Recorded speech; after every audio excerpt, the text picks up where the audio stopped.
Discipline in resource utilization and expenditure has been emphasized at the post-budget dialogue, where the private sector says enough is enough. It's time for government to be accountable.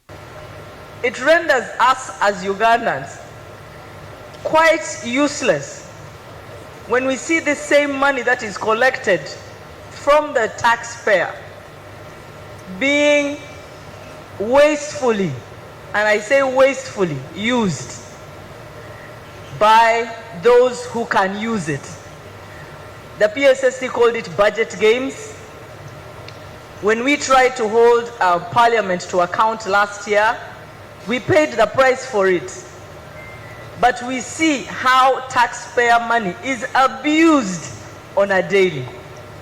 And we tell those stories, and we pay the price for telling those stories. Some of them seem unbelievable. The success of a budget is measured by the allocation and the implementation into how we develop our infrastructure, how we pay our suppliers, and making our businesses competitive. We need to assess how does this economic growth translate into jobs for our people.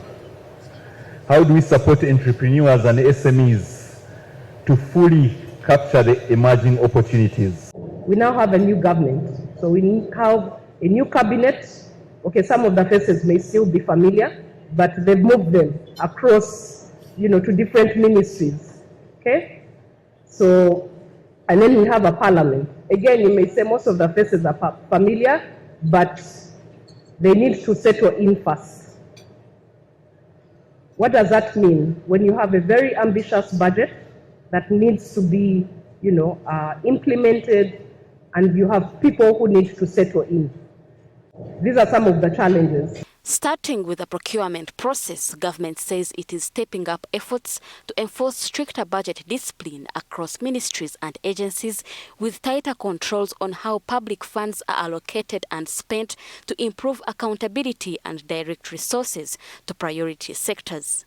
You'll find there are two committees that sit. One is called Contracts Committee. So many people there, they have no idea about procurement. But they are heads of departments, they are. Then Evaluation Committee, that they evaluate bids and so on. They come and sit in a hotel room like this one, and sometimes they call the prospective sellers. The conversation in there, you and I can guess. Now, we want to get out those people who are not procurement professionals from the procurement chain. And we leave the procurement professionals to get the backer stopping with them.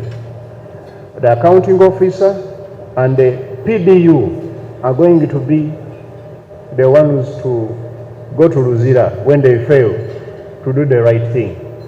Ronah Nahabwe, NTV Weekend Edition.